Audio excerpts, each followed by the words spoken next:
ഇന്നലെ കുറെ കാര്യങ്ങളൊക്കെ പറഞ്ഞു. അദ്ദേഹത്തിന്റെ മീശ എടുക്കാൻ പറഞ്ഞതും ഭയങ്കരമായിട്ട് പീഡനങ്ങൾ നടത്തി എന്നൊക്കെ പറഞ്ഞു. മീശ എടുക്കാൻ പറഞ്ഞു, പക്ഷെ അദ്ദേഹം ഞങ്ങളെ പേടിപ്പിച്ചിട്ട് പോയി. അങ്ങനെയാണല്ലേ? അപ്പോൾ ഡോക്ടർ ആഷ്ലി കഴക്കൂട്ടത്ത് ക്ലിനിക്ക് ഇട്ടിരിക്കുന്നു. മാത്രമല്ല വീട്ടിൽ വിളിക്കുന്ന ആശ. അപ്പൊ ആശ എന്ന് വിളിക്കുന്നതായിരിക്കും എളുപ്പം. ആശയുടെ ആഗ്രഹങ്ങൾ എന്തൊക്കെയാണ്?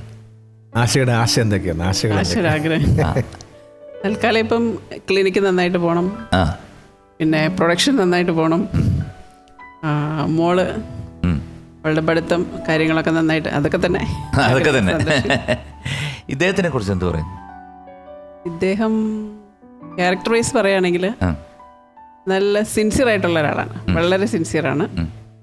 പിന്നെ കുറച്ച് വീട്ടിൽ വഴക്കിടും, ഷോർട്ട് ടെമ്പേർഡ് ആണ്, പെട്ടെന്നൊന്നും ദേഷ്യം വരും. അത്രേ ഉള്ളൂ.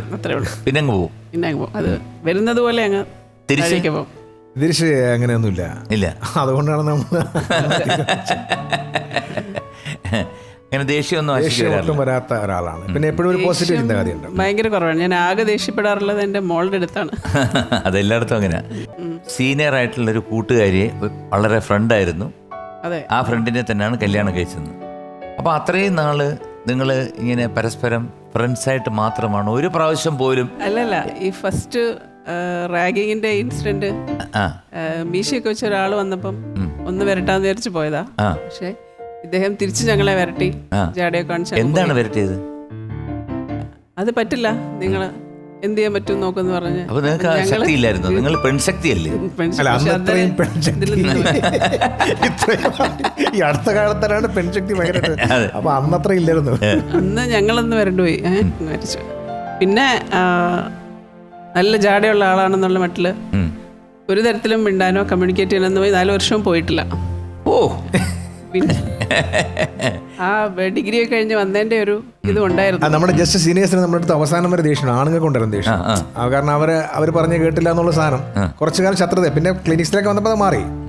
പിന്നെ ഹൗസ് സർജൻസി വന്നപ്പം പോസ്റ്റിംഗ് ഒരുമിച്ചായപ്പോഴാണ് ചെറുതായിട്ട് സംസാരിച്ചത്. എന്തായാലും കല്യാണം കഴിഞ്ഞത് ഇദ്ദേഹത്തിന്റെ അഭിനയം തുടങ്ങിയതിന് ശേഷമല്ലേ?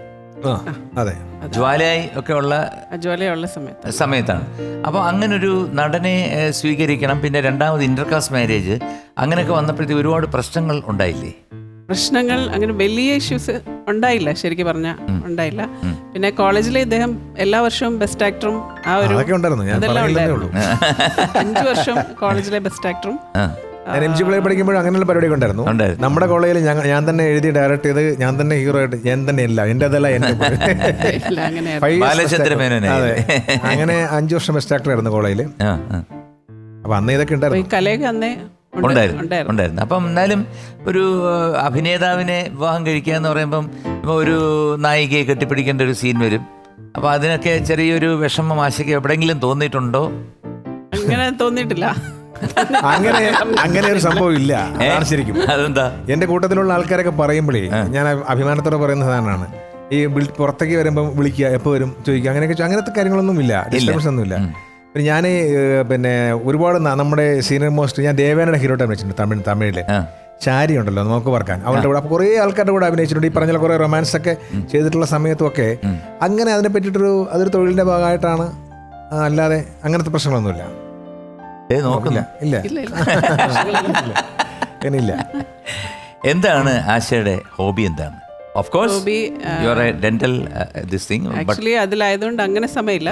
But still gardening ഇഷ്ടമാണ്. Gardening. ഞങ്ങൾ രണ്ടുപേരും ഈ പ്ലാന്റ്സിനോട് നിറയെ വീടിന് ചുറ്റും, വീടിനകത്തും പുറത്തൊക്കെ നിറയെ പ്ലാന്റ്സും കുറച്ച് മരങ്ങളൊക്കെ ഉള്ള സ്ഥലത്താണ് നമ്മൾ വീട് വെച്ചിരിക്കുന്നത്. പള്ളിപ്പുറത്തിന് കുറച്ച് അടുത്താണ്, പക്ഷേ നിറയെ മരങ്ങളും അതിന്റെ കുറച്ച് കാര്യങ്ങൾ നമ്മൾ ചെയ്യാറുണ്ട്. നല്ലൊരു ആംബിയൻസ് ആയിരിക്കും. നല്ല ആംബിയൻസ് ആണ്. കാലത്തൊക്കെ അത് കാണുമ്പോൾ ഒരു സന്തോഷം. അപ്പൊ ഈ കുറെ മരങ്ങളൊക്കെ ഉള്ളതുകൊണ്ട് കിളികളും അല്ലേ, തത്തയൊക്കെ എല്ലാ ദിവസവും വന്നിട്ട് അവിടെ നമുക്ക് ഈ സ്റ്റാർ ഫ്രൂട്ട് ഒക്കെ ഉണ്ട്, അത് മുഴുവൻ തത്തയാണ് കഴിക്കുന്നത്. അതുപോലെ എഗ് ഫ്രൂട്ട്, അങ്ങനെ നിറയെ സാധനമുണ്ട്. അതൊക്കെ തത്ത വന്ന് കഴിച്ചിട്ട് താഴെ ഇട്ടിട്ട് പോകുന്നതാണ്. അങ്ങനെ കിടക്കും. അത് ശരിക്കും ഒരു സ്പിരിറ്റാണ്. കാരണം കാലത്ത് എണ്ണീറ്റ് വരുമ്പം പോസിറ്റീവ് വൈബാണ്.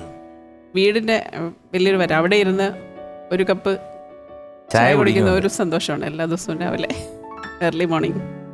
ഗുഡ്. എന്തായാലും ആശയുടെ ഇതൊന്നും നോക്കാം. കാരണം ഒരു പ്രാവശ്യം ആശയം തോറ്റു കഴിഞ്ഞാൽ നമുക്ക് ആ റിവെഞ്ച് അങ്ങ് തീരുമല്ലോ. ഏത് ആ മീശ എടുക്കാൻ പറഞ്ഞില്ലേ, അതെ, ആ കാര്യങ്ങളൊക്കെ നമുക്ക് ഇവിടെ നിന്ന് തീർത്തു വിടാം. ഇവിടെ വെച്ച് തീർക്കാം. ഇവിടെ വെച്ച് തന്നെ തീർക്കാം. ആശ, ഈ കുടുംബ വിളക്കിൽ അദ്ദേഹം ഭയങ്കര റൊമാൻറ്റിക്കാണ് അല്ലേ? അതെ അതെ. പക്ഷെ വീട്ടില് മോളുടെ അടുത്ത് റൊമാൻറ്റിക് അല്ല എന്ന് മോള് കംപ്ലൈന്റ് പറയാറുണ്ടോ? മോളുടെ അടുത്ത് റൊമാൻറ്റിക് ഞങ്ങൾ സംസാരിക്കുമ്പോൾ അവൾക്കൊരു ചെറിയ അടുത്തിരുന്ന് സംസാരിക്കുമ്പോൾ ഒരു വിഷമം, എന്താ ഇത് നിങ്ങൾ പറയുന്നത്, നിങ്ങൾ എന്നെ കൂടെ കൂട്ടുന്നില്ല എന്നൊക്കെ പറഞ്ഞൊരു ഒരാളല്ലേ ഉള്ളൂ. അപ്പൊ അതിന്റെ ഒരു പ്രശ്നമാണ്. 13 വയസ്സായിട്ടുള്ള. അപ്പൊ അവള് ഞങ്ങളുടെ കൂടെയാണ് ഇപ്പോഴും കിടക്കുക. അപ്പൊ ഞങ്ങൾ എന്തെങ്കിലും പറയുമ്പം എന്താ പറഞ്ഞ അത് മാത്രമല്ല, ഞാൻ ടെലിവിഷനിൽ എനിക്കിപ്പം ആശയ്ക്ക് അങ്ങനത്തെ പ്രശ്നം ഉണ്ടായിട്ടില്ല, ഇതുവരെ ഉണ്ടായിട്ടില്ല. പക്ഷെ മോക്ക് കൊച്ചു പ്രശ്നമാണ്. എനിക്ക് അതിലൊരു മോളുണ്ടായിരുന്നു. ആ മോളെ ഞാൻ വാവയെന്നാ വിളിക്കാം. വാവയെന്നൊക്കെ പറഞ്ഞ് വിളിക്കുമ്പോ ഇവക്ക് ഇങ്ങനെ കാണിക്കും. അവളത് കാണിക്കുമ്പോ തിരിഞ്ഞിരുന്ന നോക്കത്തില്ല. അങ്ങനെ എന്നെ വല്ലപ്പോഴും വിളിക്കുക എപ്പോഴും. അപ്പൊ ഞാൻ പറയും അത് ജോലി ചെയ്യുന്നതല്ലേ, പൈസ കിട്ടുന്നോണ്ട് ചെയ്യുന്നതൊക്കെ പറയും. അങ്ങനെ ഒരു ചെറിയ പ്രശ്നമുള്ളൂ. അല്ലാതെ എന്തായാലും ഒരു പെറ്റാണ് അല്ലേ? അതെ. വീട്ടില് ആരാണ് ഷാജുവിന്റെ ഏറ്റവും വലിയ സുഹൃത്ത്? ഓഫ് കോഴ്സ് ആശയാണ്. എന്നാലും ഒരു വഴികാട്ടി, അല്ലെന്നുണ്ടെങ്കിൽ എന്താണ് പറയുന്നത്, സോ കോൾഡ് ഇത്രയും കാലം കൂടെ നിന്ന ഒരു വ്യക്തി? അങ്ങനെ ഒരാളായിട്ടില്ല, ഒരുപാട് പേര് കാണും. ഒരുപാട് പേരുണ്ട്. പക്ഷെ എനിക്ക് ഏറ്റവും കൂടുതൽ അടുപ്പം എന്ന് പറയുന്നത്, ഞാൻ ഈ ഒരു ഫാമിലി മാനാണ് ബേസിക്കലി. 20 വർഷം കൊണ്ട് ടെലിവിഷനിലും സിനിമയിലൊക്കെ വർക്ക് ചെയ്യുന്നുണ്ടെങ്കിലും എനിക്ക് അങ്ങനെ അവരുമായിട്ട് എപ്പോഴും ഒരു നല്ല സൗഹൃദം ഉണ്ടെന്നല്ലാതെ ഇൻഡെപ്ത് സൗഹൃദങ്ങളില്ല. എൻ്റെ ബ്രദറുണ്ട് ഒരാള്, പുള്ളി ഈസ് ഇൻ ഖത്തർ. പുള്ളി ഞാൻ ഫ്രണ്ട്സിനെ പോലെയാണ്. ശരിക്കും പറഞ്ഞാൽ അവനാണ് ഏറ്റവും, എനിക്കൊരു വിഷമം വന്നാൽ പുള്ളി വിളിച്ച് പറയുന്ന അവനെയാണ്, അവനൊരു പ്രശ്നം വന്നാൽ എന്നെ വിളിച്ച് പറയുന്നതാണ്. എന്നെക്കാളൊരു 3-4 വയസ്സ് ചെറുതാണ് പുള്ളി. പക്ഷേ അവനാണ് നമുക്കങ്ങനെ ഒരു ഫ്രണ്ട് എന്ന് തന്നെ പറയാം. മനസ്സ് തുറന്ന് എല്ലാം പറയാൻ പറ്റുന്നത് എല്ലാവർക്കും. അതെ. യാത്രയൊക്കെ പോകാറുണ്ട് നിങ്ങൾ? പോകാറുണ്ട്. എവിടെയൊക്കെ പോയിട്ടുണ്ട്? ഞങ്ങൾ അങ്ങനെ ഈ യാത്രകളെന്ന് വെച്ചാൽ ഏറ്റവും കൂടുതൽ ഇഷ്ടപ്പെടുന്ന സ്ഥലം? ഞങ്ങൾ ഖത്തറിലായിരുന്നു കുറേ കാലം. അവിടെ എന്നിട്ട് പിന്നെ ഈ അറബ് കൺട്രീസിൽ അങ്ങനെയുള്ള എല്ലാ സ്ഥലത്തും പോയിട്ടുണ്ട്. പിന്നെ വേറെ അങ്ങനെ വലിയ യാത്രകളും ചെയ്തിട്ടില്ല. നമ്മളല്ലാതെ യാത്രകൾ നമുക്ക് ഈ പുറത്തേക്കുള്ള സ്ഥലങ്ങളിലൊന്നും പോകാറില്ല. ഞാൻ പോയിട്ടുണ്ട്, ഞങ്ങൾ ഒരുമിച്ച് പോയിട്ടില്ല. ഇവിടെ ഞങ്ങളിങ്ങനെ കുറച്ച് കസിൻസ് ഉണ്ട്, ഞാൻ ഈ പറഞ്ഞ ബ്രദർ പോലെ. ഞങ്ങൾ എല്ലാ വർഷവും ഞങ്ങൾ ഒരുമിച്ച് ഒരു 10-15 ദിവസം ഈ ലോക്ക്ഡൗൺ നടക്കുന്ന സമയത്ത് ഞങ്ങൾക്കൊരു ഇവിടെ ഗസ്റ്റ് ഹൗസ് ഉണ്ട് കഴക്കൂട്ടത്തെ. കസിനുണ്ട്, വലിയ ഗസ്റ്റ് ഹൗസ് ഒക്കെ ഉണ്ട്, സ്വിമ്മിംഗ് പൂളൊക്കെ ആയിട്ട്. ലോക്ക്ഡൗൺ ഡിക്ലെയർ ചെയ്തതിൻ്റെ തലേ ദിവസം അപ്പോൾ നമുക്ക് ഇൻഫർമേഷൻ വന്നു, ഹെൽത്തിലായതുകൊണ്ട് ലോക്ക്ഡൗൺ ആവും, പുറത്തിറങ്ങാൻ പറ്റില്ല. അപ്പോൾ ഞങ്ങൾ എന്താ വെച്ചാൽ തലേ ദിവസം തന്നെ ഞങ്ങളുടെ 5 ഫാമിലിയും പിള്ളേരെല്ലാം കൂടിയിട്ട് ഫുൾ സാധനങ്ങൾ മേടിച്ചിട്ട് ഈ ലോക്ക്ഡൗൺ തീരുന്ന സമയം വരെ ആ വീട്ടിനകത്തായിരുന്നു. കറക്റ്റാണ്. ഞാൻ കാരണം വേറെ ഒന്നുമല്ല, കഴക്കൂട്ടത്ത് ഞാൻ ബിവറേജിൽ അന്വേഷിച്ചപ്പോൾ അവിടെ കംപ്ലീറ്റ് അല്ല, അന്ന് ബിവറേജ് ഇല്ലെങ്കിൽ പോലും അത്തരം കാര്യങ്ങൾ നമുക്ക് അവൈലബിൾ ആയിരുന്നു അന്ന്. പല രീതിയിൽ ഒരു 5 ഫാമിലി 2 മാസം ഒരുമിച്ച് ഭയങ്കര രസമായിരുന്നു. ഫ്രണ്ട്സ് പോലെ രാവിലെ ഞങ്ങൾ ഫുഡ് ഉണ്ടാക്കുന്നു, കഴിക്കുന്നു, പെണ്ണുങ്ങൾ വിശ്രമിക്കുന്നു. അറിഞ്ഞില്ല. എനിക്ക് തോന്നുന്നു ലോകത്ത് ആർക്കും അങ്ങനെ, കാരണം പ്രതീക്ഷിക്കാതെ ലോക്ക്ഡൌൺ ആയപ്പോൾ എല്ലാവരും അകത്തായി പോയല്ലോ. ഞങ്ങൾ പക്ഷേ എൻജോയ് ചെയ്തു അത്.